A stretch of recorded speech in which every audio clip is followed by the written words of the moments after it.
three-time Emmy Award winner and your host of Coast to Coast AM, Mr. George Noory.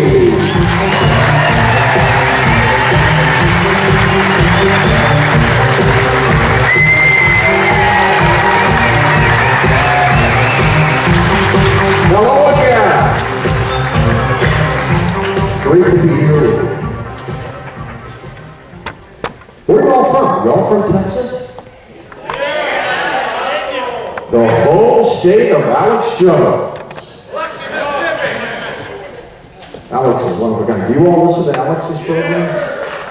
He is something else. I remember years ago when somebody just called my program during open lines and said, "Hey George, you gotta have this Alex Jones guy on here." And I said, "Who?" And he said, "Alex Jones, you haven't heard him?" And I went, "No, I'm not talking about this with you years ago." And so I gave him a listen, and I went, "You know what? He'd be a great fit for what we're trying to do here. And that's watch your back." And so I put him on. We've been dear friends ever since. He goes to a lot of events with me all around the country. Sometimes he can't physically make it, so he shows up via Skype. And then he does his Queen Elizabeth impression, which I'm not going to do. How many of you listen to Coast on a regular basis? Regular more than 3 times a week. Good for you. And insiders, 15 cents a day. I can't believe it is now 12 years since I've been doing this program full time for the network. 12 years and 14 years when I was filling in for Art. Where does the time go? It's just truly unbelievable. But what we've done over the years is we've tweaked the program a little bit. In the past, it was about 95% strictly paranormal, which is our base, it's our staple, it'll always be there.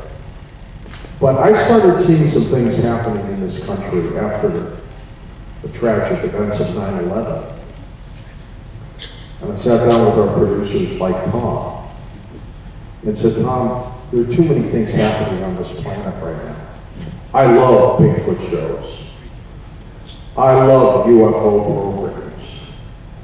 Interviewing people like Noory and Ruben and Jim Mars, those are incredible shows. But I said, we need to take it a step further. Because we as people are losing something in this country. We're losing our ability to keep our voice heard." And he said, "Well, what do you mean? Explain that." I said, "We're going to lose rights. Government's going to spy on us more and more. The Federal Reserve wants to control what we do, what we earn, where the money comes from." And I said, "It's going to get worse, not better. We need to address that on this program. And like Alex Jones has, we need to always watch your back." And so that's what we did with the program. We evolved it. It is now, thanks to all of you, and as Brad has mentioned, we're on 600 stations. We're at 440 15 years ago. Millions of people worldwide are listening to this program because we cut to the chase. You know, we question big pharma. We question big government. We question everything. Many times, just happened a couple days ago, we had a guest on the air who was into something very controversial. Click. He's off the air. We didn't know what was wrong with him. We called him back. He didn't answer his phone. He thought he was on. He said, "George, I just thought you were being courteous, letting me talk." And I said, "No, something happened." That's happened to us maybe a half a dozen times already, where a guest is really controversial, gets into a topic, and then he merely disappears. Somebody's listening. and somebody doesn't like what they hear, because we're getting close. And so the pledge that we will make to you is that we're not going to give up. We're going to constantly cover the kinds of stories that affect all of us, whether it's health-related or financial or conspiratorial, as Jim Mars so eloquently does, trying to investigate the JFK assassination, which happened in this wonderful state. We won't stop doing stories like that. That, I promise you.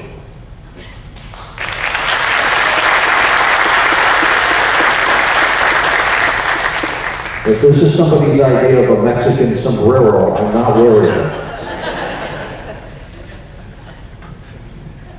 One of my old favorite movies, the movie Network, played by the late Peter Finch, Howard Beale. And I tend to do this at events once in a while because it's got a cleansing effect. So all of you who have the capability of standing, some of you may not be able to, stand up! Stand up. And the favorite phrase of Howard Beale was, "I'm as mad as hell and I'm not going to take it anymore." So we're going to count to 3, and at that point, I want you to scream out, and we'll do it 3 times. I'm as mad as hell and I'm not going to take it. I guarantee you, you'll feel better. Probably feel good now, we hope you do. And then we'll continue with the program. 1, 2, 3. I'm as mad as hell and I'm not going to take it anymore. 1, 2, 3. I'm as mad as hell and I'm not going to take it anymore. We'll do it one more time. I think you can do it a little better. Come on, people. 1, 2, 3, go! You feel better?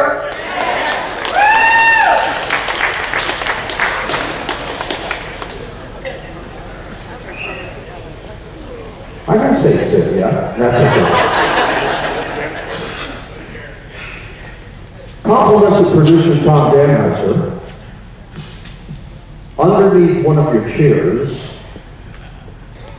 is a sticker for $1,000. You may look. Yeah, right. It's a little yellow sticker.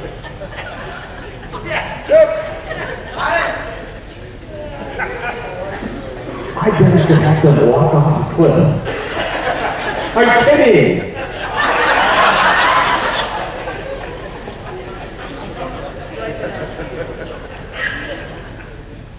See, I'm going to get a chance to do this on the radio. Wait till you hear one of my next jokes. 3 guys died. They went up to heaven, right? And they see good old St. Peter at the pearly gates, and they go, "Oh, St. Peter, let us in." And he said, "I'm sorry, we're booked to the gills. The only people that are coming in here today are people who died very mysteriously. That's it. So you, number 1, tell me your story." And he said, "Well, okay." He said, "For years, I suspected that my wife might have been playing around. So we live on the 24th floor of a New York high-rise, and I left work early because I knew I was going to catch her. So I go up to my apartment. I kind of hear noises going around inside. I burst in, and St. Peter, she's out there in the bedroom, in the bed, alone. I felt like an idiot. She said, "Honey, what are you doing here?" And I went, "Oh, nothing." And St. Peter, I felt so foolish. I went outside on the balcony just to catch my breath and to compose myself. I mean, I really felt like an idiot. And as I'm looking around the skyline of New York, I looked down and there are fingers holding onto the ledge, with a guy wearing just shorts. And I was furious. I started stamping on his fingers. St. Peter, he wouldn't let go. I'm stamping again. He wouldn't let go. So I go in the house and I get a hammer. I start hammering his fingers, and he lets go. He falls 24 floors into some bushes. And he's alive and he's up looking at me. So I went to the kitchen and got our refrigerator, and I heaved it out over the balcony, and it lands right on. But St. Peter, I died of a heart attack. St. Peter says, "Jeez, you, come on in." Goes up to the second guy and says, "What happened to you?" He said, "I have no idea. I live on the 25th floor of a New York apartment. And I was out doing my exercises on the balcony, and a gust of wind blows me off. Thank God I caught the ledge. I caught the ledge on the 24th floor. And I'm screaming, 'God, help me, somebody help me.' Just then my prayers were answered, St. Peter. A guy comes out of his apartment. But then he starts stepping on my fingers. He goes and gets a hammer. He's smashing my fingers. I couldn't hold on anymore. I let go. I fall the 24 floors. But thank God I landed in bushes. I was alive. I looked up and I get hit by a refrigerator. He says, "Jeez, come on in." Goes up to the last guy and goes, "All right, what happened to you?" He says, "I don't know. Picture this. I'm hiding in a refrigerator." It's one of my favorites. Life is strange, isn't it? Hey, sometimes I sing at these events. I don't know if the audio guy can hear us. Can you hear us up there? Can you, what's his name? Tell him, Senor. Can you hear me up there? Yes. He said he can hear. Why don't you go up and see if they can get that song with it? Did he say yes? Yeah, somebody said yes. Say yes again. Maybe it's somebody in the crowd. They're pulling our legs. You came from a different direction that time, too. He can't hear you. Did you ever hear of an audio guy who can't hear you? Is he watching me up there? Say, hey, what's your name? Ask him his name.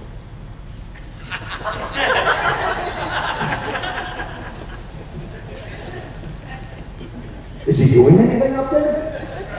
Ask him his name. What's your name? Elio. Is that him? No, it's crossing down the refrigerator. They're all playing jokes on me. He's hiding in a refrigerator. Yeah, he's in a refrigerator, exactly. So I'm going to the Alamo tomorrow. How many have seen that? Oh, wow.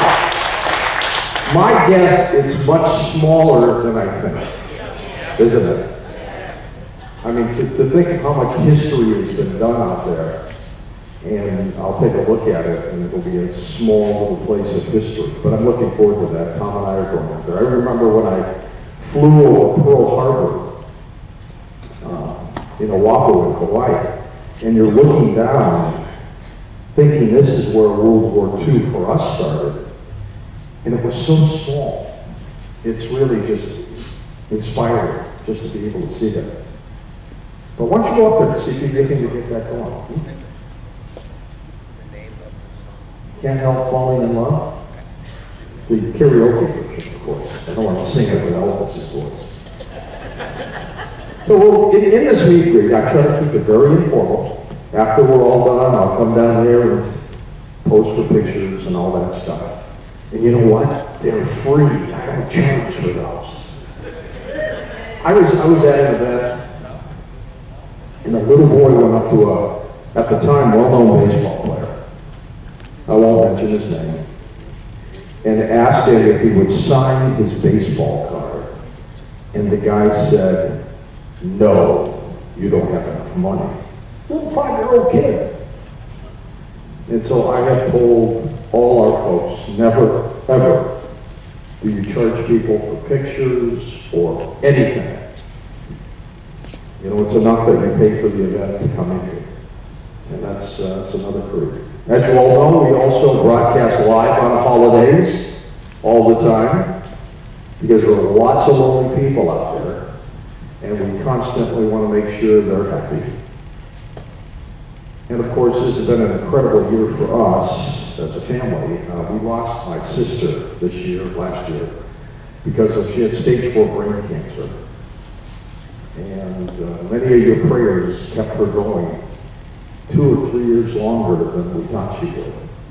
But then she finally succumbed. I wanted to thank all of you for the prayers that you did there. I really appreciate that. We're going to take some questions from you. Do we have a microphone? Yeah. Right there. If you have a question, why don't you just line up? Why don't you organize this time? Get this all set up.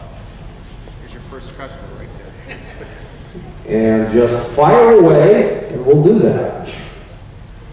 Tom, want to help her? Yeah, I'm going to. Got it. Tell me your name. Okay. This thing's not on. Now let's turn this mic on.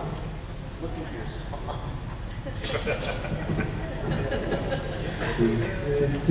You're on. I'm forward. All right. I'll take it. Oh, okay. I'm Amber. I'm from San Antonio. I've called into the program like 7 times the past 2 months.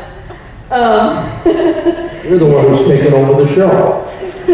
Yep, like the ETs are taking over the world, so we hope not.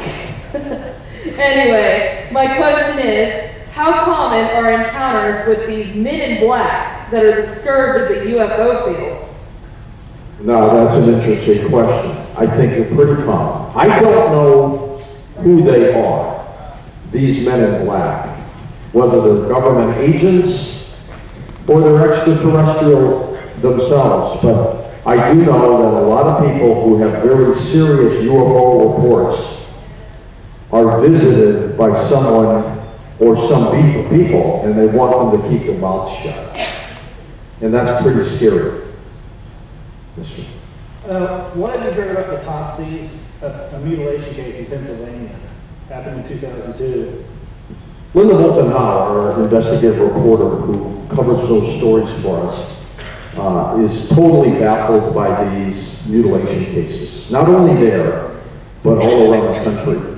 These cases are bizarre because incisions are made that are perfectly scalpeled, sometimes lasered. All blood is removed. It's not there. It's not there, so that means it was done someplace else. I was talking about a human mutilation case. Yeah, we'll get to that too. And people can't figure out just what the heck is going on with this. Now, in terms of the human mutilations, I think one of 2 things are happening. I think that there could be a cult involved in many of these, and a lot of sick people out there. But on those cases, again, that are so questionable in terms of how things were done, the same thing is probably happening. I don't think it's a government experiment. I think they're extraterrestrials. What I can't figure out is why in the heck do they bring the carcasses back and just dump them or leave them, human or animal, almost as if they're trying to tell us something or scare us into seeing some of the things that they're doing to us. But it's bizarre. Tongues cut out, everything like that. Hi, I'm Veronica from San Antonio. I want to thank you for making your way down here so I can spend time with my family and enjoy your show. Well, very well. Also enjoy the Alamo because I don't know if you know, Phil Collins contributed a lot of artifacts. He's a big fan of the Alamo. Really? Okay. My question is, do you have any updates on Mel's Hole? We almost found Mel's Hole years ago. We sent him an email. It was the only thing that was working at the time. And we did get a response back from him that said, hey, yeah, I'd be interested in coming back on the show. I'll get back to you in a couple of weeks. and then he disappeared. The email no longer works. It keeps getting bounced back. And nobody knows what the heck has happened to him. Nobody knows about the hole. Nobody knows about Mel. Strange, strange case. But we'd love to follow up on that. If anybody knows where Mel is, have them get a hold of us. I'm Monty from San Antonio. I know you, Monty. I talked to you about 2 weeks ago. Remember you asked me how to get to the Alamo Yep. from the airport? I was talking about Donna Douglas and I danced with her. And then you said we were going to Del Rio. I said, and then you went on to the next caller before I could ask you why you were going. I said, what the hell is it going to Del Rio for? I Googled it on their chamber of commerce. I said, oh my God, it's going to a UFO festival in my own backyard. And I knew you were going to pass my ranch. I have a 2,000-acre ranch. Are you the one who put the sign up? Yes. Oh, okay, great. But they told me you would come by late at night, so I took it down. They told me to take it down and bring it. We were looking for that sign last night, so you took it down. Me and my friend Ken Hawkins, we put it up and we cut out some aliens and. Well, tell your neighbor we're sorry for burging and busting into their house. That's just all I want to tell you. That's a pretty nice ranch you have there. Yeah, it's a lot of mud. Did you see the windmill there? Yeah. How much are you worth, anyways? Get oil there. Just keep lining up if you have questions. Hi, I'm Barbara from Pleasant. Hello, Barbara. Hi, could you talk a little bit about your work on the power grid? Yes. As you know, I'm obsessed with trying to insulate our power grid. We as a nation cannot survive if that power grid goes down, either from an X-flare from the sun or an EMP attack from some rogue nation. An EMP attack is detonating a nuke in the atmosphere, and that electromagnetic pulse affects all the electricity in power grids. Back in the 1800s, there was an event called the Carrington event from a large X-flare from the sun. Well, in those days, the only thing we really had for electricity was the telegraph system. That was cooked, completely cooked. Can you imagine what would happen if an X-flare that size hit us today? We'd be out of luck. I was at a drugstore, I was at a Walgreens a couple years ago, and their power was out, just at Walgreens. And all right, well, give us time, not yet, not yet. And the power went out at Walgreens, and they were trying to do things by hand and memory. First of all, most young kids, I don't know if you knew this or not, they can't add and subtract without a computer. They can't do it in their heads like we were taught. They're out of luck. So they're trying to figure out how to do this. The lines were getting longer and longer. Finally, the manager said, I'm going to have to close. We can't do this. It was at that point I realized that if this power grid is real and goes down, we're up a creek.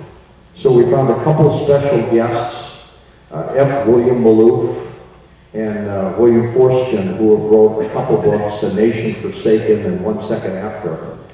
And we've teamed up with them to try to get people in Congress to pass legislation. It would only cost $2 billion to insulate our grid against one of these 2 episodes. That's nothing for what they spend.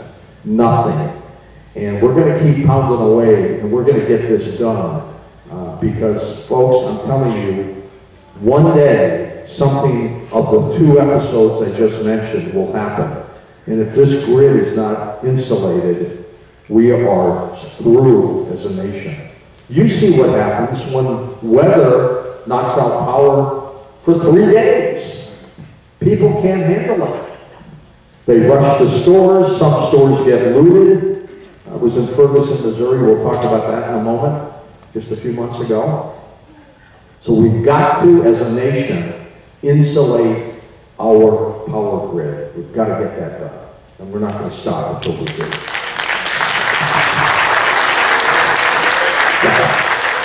My name is Mary. I'm from San Benito, Texas. Hello, Mary.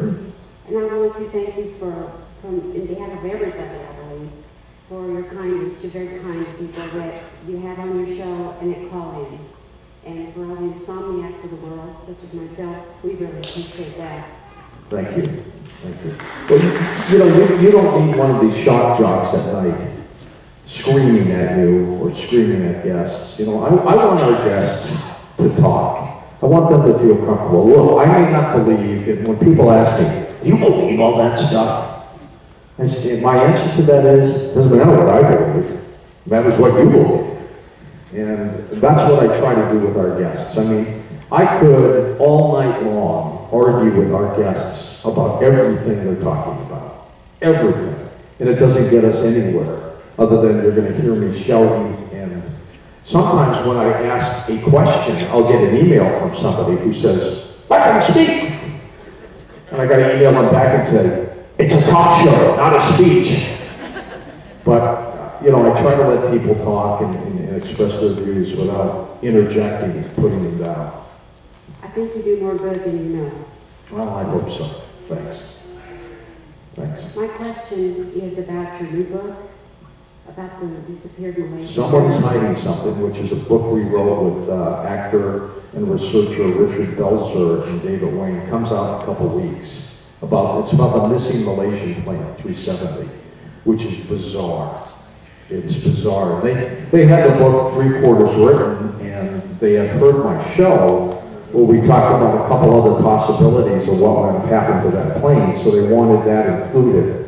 So we wrote a couple chapters to add into it, but it's a great story of all these possibilities of what may have happened to this missing plane. Look at how quickly they found that Air Asia plane.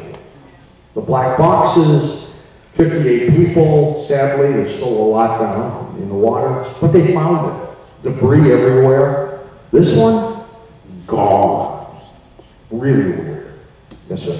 Rich Juan Mendoza from San Antonio, Texas.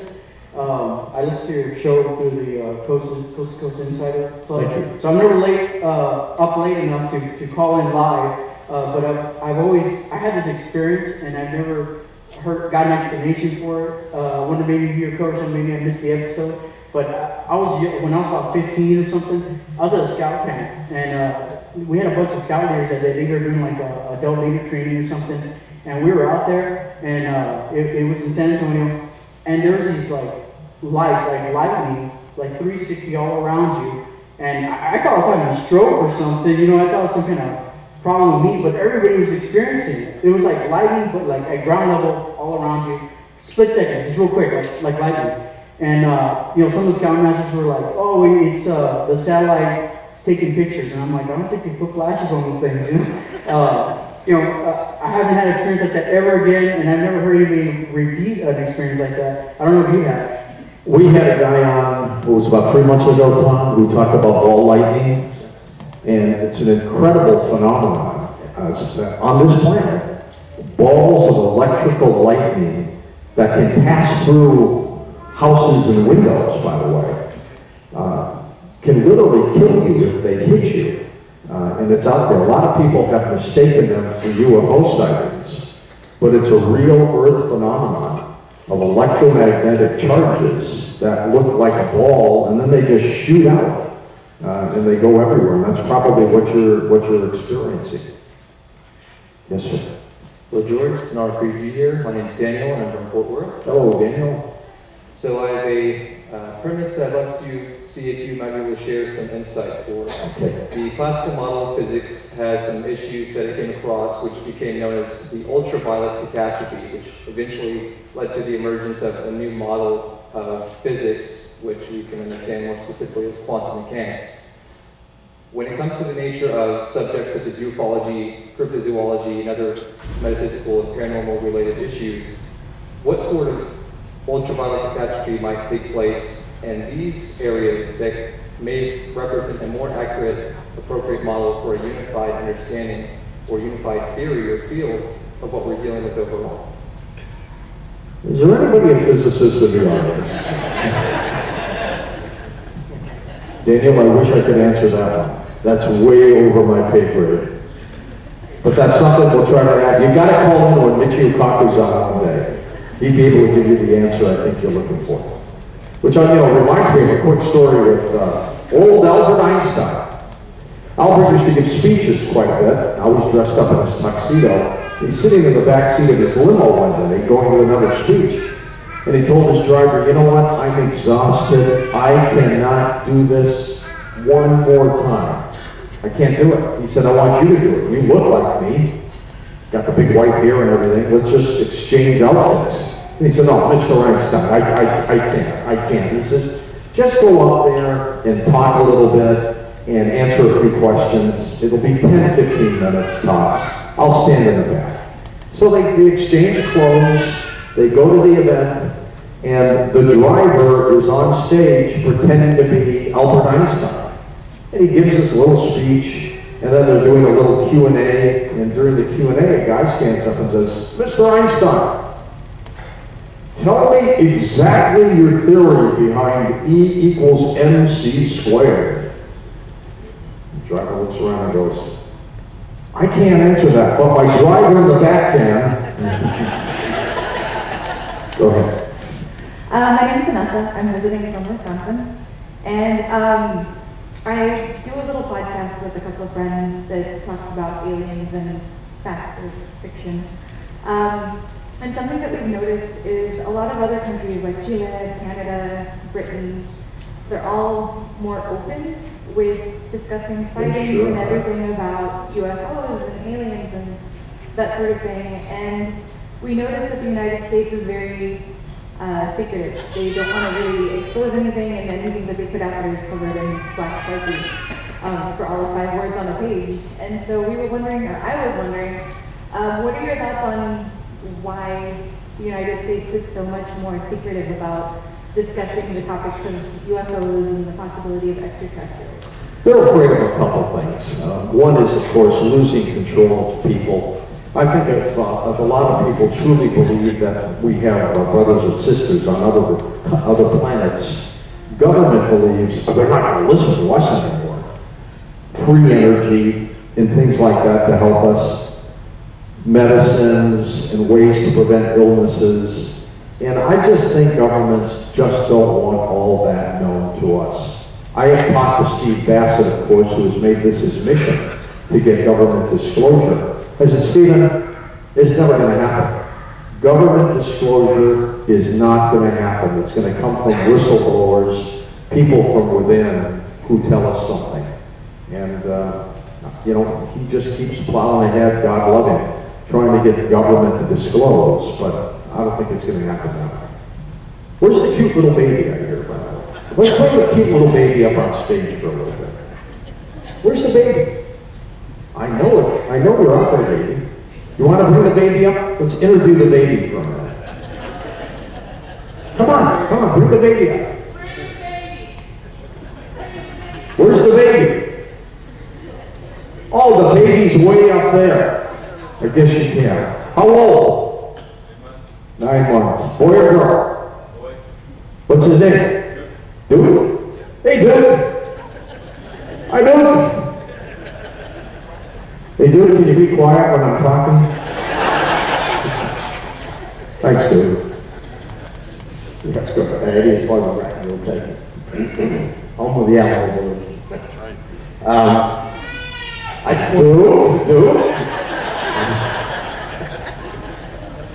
just I just wanted to ask, with the Smithsonian coming forward now with the Giants and the Air Force now finally admitting an open partial Blue Book project, and as Mr. Jones says, that the leaders are pretty much doing it out. They've gotten so bold that they're just doing it in our face now. I mean,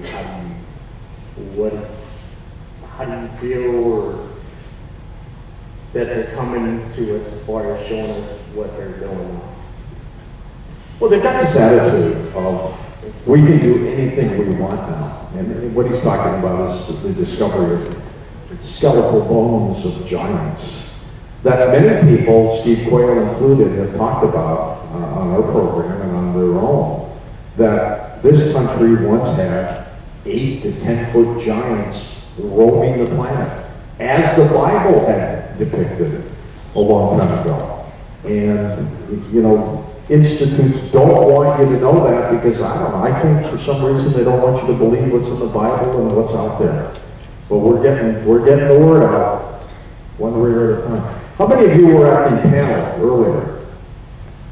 A lot of you. Yeah, I was talking about the Hebrew Torah, and apparently they have found my name in it, and they're investigating it now because that's really bizarre. I'm curious on that. Yes, sir. Yes, my name is Robert Rodriguez, and I'm from Del Rio. The only name You should have taken a long way. Yes, I sure did. 2.5 hours back to the airport. There you go. My comment is just a comment. Back in '83, I was a paramedic, and we were coming back. I had an RN on board. She was a supervisor. I was a supervisor. We had another female paramedic. We witnessed a UFO on the way back, and we stopped off the highway. And we saw it for about 35 minutes, and we got back and reported it to my superiors, and they just told me to be quiet. It is breathtaking. Yeah, which is understandable, but you know, I called MUFON and you know, try to communicate with them, and they don't even seem interested in it. So you know, who else can I? You can drop like Peter Davenport at the National UFO Reporting Center. You just Google that, he'll pop up. He's very good at taking down information and data. He comes on our show weekly and gives periodic reports on that. Thank you. Yeah. You look like you may have served for us in the military. Did you? Yes. Well, thank you. A round of applause for him. And for everybody, by the way, everybody else who served in the military, stand up if you can again. Look at that. Let's give everybody a look at that. Woo! Who was in the Navy with me, huh? Marines. Air Force. Army. Beautiful. Coast Guard. There. National Guard. That's good. Thank you. That's amazing. That's got to be the highest percent of any place we've been. And thank you again, sir, for serving. What ranch were you in? Good for you. Mr. Noory, Sir. my name is Ken Hawkins. I come with money. I didn't know anything about what was going on, but I would like to tell you that in '06, we got a patent on a hydrogen generator, 90766. In this generator, if you burn a ton of coal, you get the record heat, the BTUs. If you run it through our patent process, you get the same amount of heat, and then you take the hydrogen at one end, the CO, CO2, the greenhouse gases, move them downstream into another burner, and you get 2 more times the yield. That's amazing. Now, are you going to be able to develop this, or are they trying to stymie you? We had it developed by a German and a Russian. They funded us while we got the loan, and they backed out about 3 years ago, and that's good because now I own the patent fully. And while we're waiting on our funding to come through, I got a generator. This is backyard generator, and run it on hydrogen, so you don't have to worry about the grid going down. You don't have a fuel bill, and you don't have electric. Good for you. Until we get it off the grid. Good for you. That's a great idea. When do you think you might be able to get that public, if you get the funding? We're looking for our funding coming in Monday. How much is the funding? About $200 million. Tom, write a check. You got a shot at getting $200 million? Well, I have a little more. Anyway, I'm in the wrong business. The thing that we're trying to do right now is make it available to everybody so that they don't have to worry about that grid. There's not been a new coal-fired power plant put in existence in the last 8 to 10 years. You're right. There is also a controlling factor, especially in San Antonio. In 2016, the daily power plant's going to shut down. That's going to take a 30-40% increase in all electric bills in San Antonio. So we hope that we'll have this ready to go. About 90% done right now, and with the additional funding coming this next week, we'll have it finished. Good for you. Let's hope you pull that off. That's great. For all of us, that's great. And thanks again for serving. Yes, sir. I'm Kenneth Dudley from Houston, Texas. I live down the street from NASA. I I became a UFO investigator about 6 years ago, and I need to talk to Peter Davenport, because he's the reason why I became a UFO investigator. Yes, he is. Okay, I was at a missile base, the Utah Launch Complex in October 1973, and the base's airspace was broken by UFOs.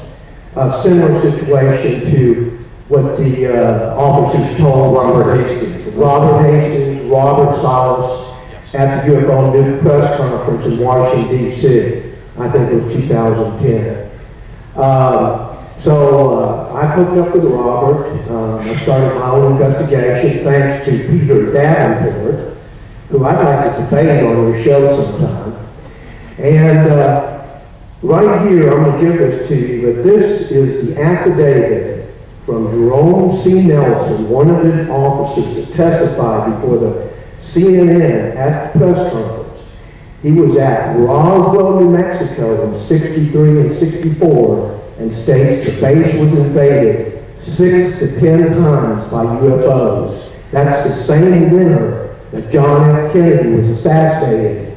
And what I'm telling you is, I think the reason why John F. Kennedy was assassinated was because Roswell, New Mexico was invaded, and it was an ongoing conflict between these aliens and the American military. It's covered up by the CIA and the Air Force.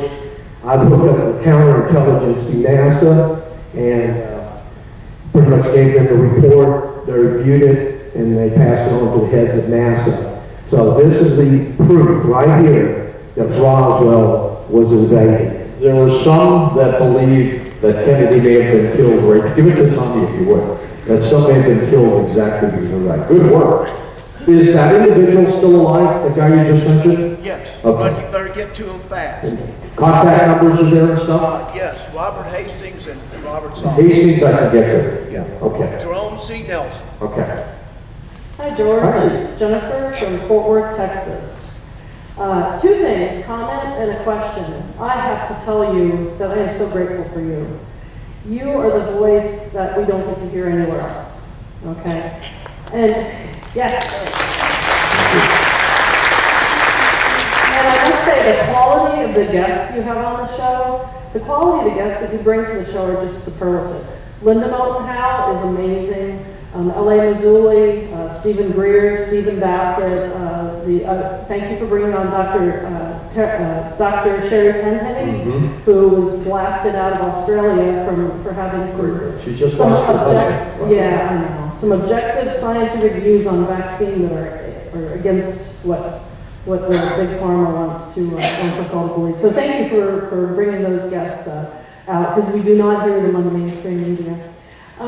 My question for you is this. I know that you have some real strong thoughts about disclosure. However, I have to wonder, if you look at what we see on TV right now, in addition to your TV show, which I hope people know that you have your own TV show, Beyond Belief, on Guy on TV, which is just wonderful as well. But it seems to me that I have to wonder if there isn't some type of slow effort for disclosure. If you look at the TV shows that we're seeing right now, there are at least 5, 6, 7 different ones on the alien agenda and UFOs. Also with the Sirius Project, Paragon, the Disclosure Project, where we got to see last year in 2013 the citizens hearing, and there was really two plus days of compelling testimony. And the former members of Congress who presided over that hearing really were compelled by much of it.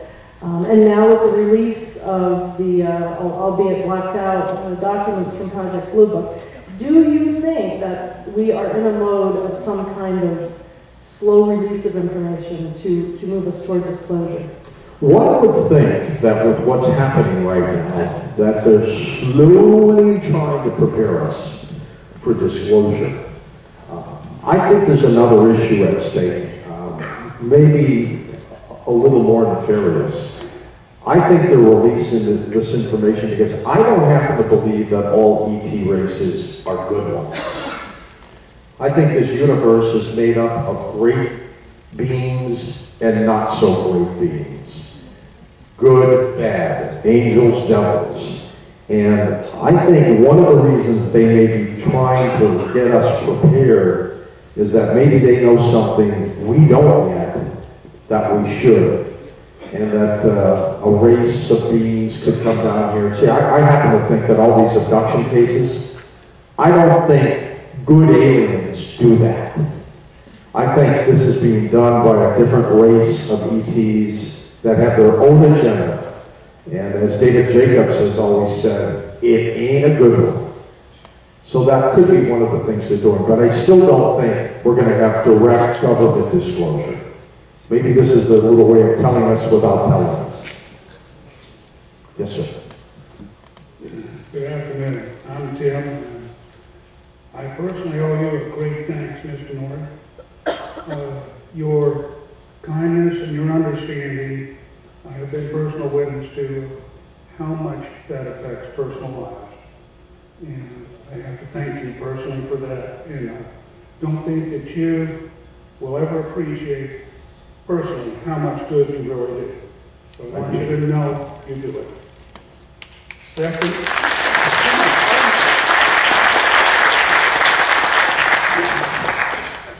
Second, I'm from Wyoming. And in Wyoming, we don't have a lot of people, but we have a lot of space. And having UFOs and mutilations is just part of life in Wyoming. But we don't call them aliens, we call them spooks. Because nobody's sure where they come from, but they seem to home in on the Winter Mountains. Where they come from, that's where they go back to. And just, why do you think they're aliens? You know, a lot of people think they're homebred, that they're from this planet. But you're right. I know that alien phrase has been around a long time. A long time. I'd like to be called an ET myself, I guess. Yes, sir. What's up, George? I'm actually from Del Rio. My name's Fetz. I live in Austin now. You sound like you've been on the radio before. No, I've been on your show. Yeah, once I talked about Maria Orsi. As a guest or as a call? No, I called her. Okay.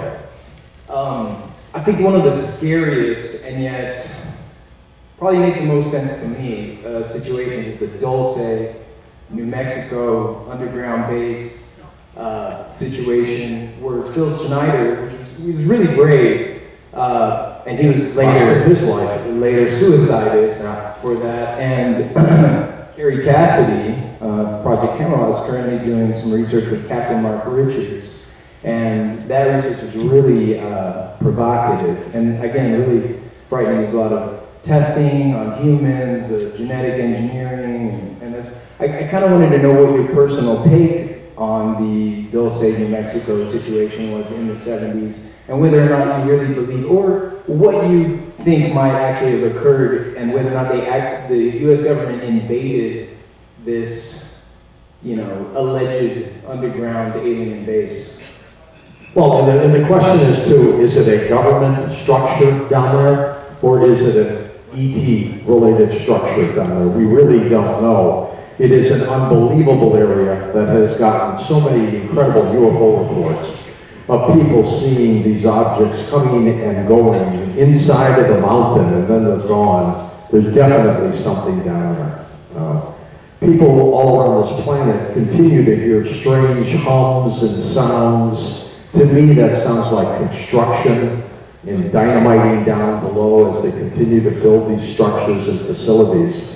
Not sure whether we invaded it or not, but I am sure there's something there. Who controls it, who owns it, I don't know. It's a great story. Anybody else? Before we do the meet and greet, and I promise you, I'm not leaving until the last one of you has come up and either gotten a picture or a little signing to top. Here's my Sharpie pen. Is it over there? Okay. And I'll be coming down. You want to do this song or what? Can we hear a run through of the music first before? Do you want me to sing a song?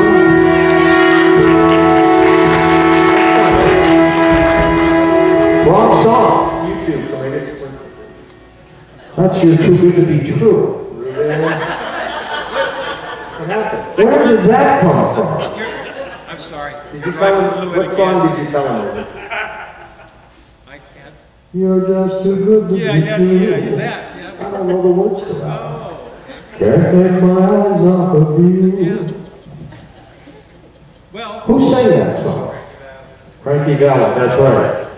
I can't sing with his pitch. I don't want you to Why don't we sign some honor? You want to sign on? But they wanted me to sing. The music's not there. oh, he can find it. He can find it. Just tell him what song. Can you seriously hear me? Yeah, he can hear you. Can't Help Falling in Love. Can you find that on YouTube? The karaoke version. The karaoke version. We don't want to hear Elvis singing in the background. You didn't expect to get this when you decided to come out, did you? This is a great play. How's the events been going on, by the way? Great? Did you listen to Jim Barnes? He is unbelievable. I get excited every time he's on Coast to Coast because I know it's going to be one of those riveting shows. And I mean,